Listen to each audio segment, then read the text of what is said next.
Alors, les putts en pente, la ligne des pros est celle des autres.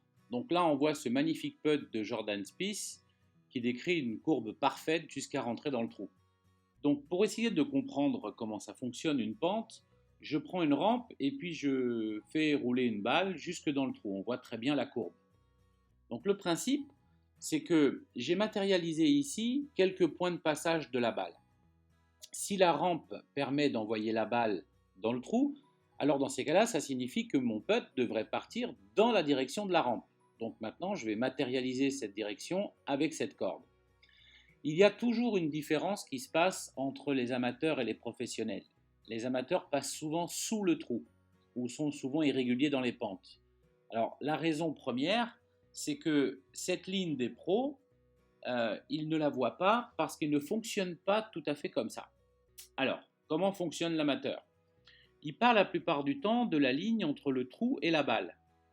Et donc, s'il arrive à visualiser la courbe que fait la balle, ce qui n'est pas toujours évident, mais s'il la visualise, en fait, la plupart du temps, il est voilà, plutôt orienté à se concentrer sur le point haut de la courbe.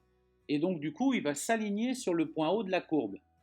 Alors là, je mets le fil dans l'alignement de la ligne de l'amateur par rapport au point haut de la courbe.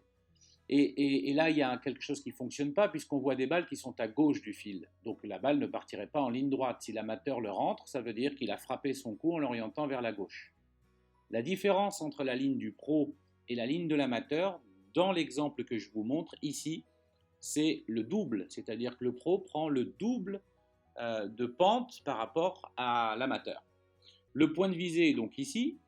Je frappe un coup en ligne droite et la balle s'échappe assez rapidement sous le fil. Elle ne suit pas le fil.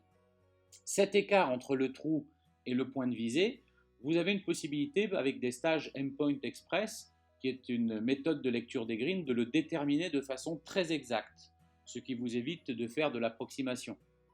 Et donc, si c'est ici que je dois viser, et bien après, c'est ici que je dois me concentrer. Ça veut dire que depuis le moment où j'ai déterminé ce point-là, je suis complètement focus sur ce point-là. Le reste, je ne m'en occupe pas. Je ne m'occupe plus que d'envoyer le putt à la bonne vitesse. La bonne vitesse, c'est toujours une vitesse qui fait que la balle finit entre 30 et 40 cm derrière le trou. C'est comme ça qu'on arrive à rentrer le maximum de balles. Voilà, une explication qui est faite, la ligne des pros et celle des autres.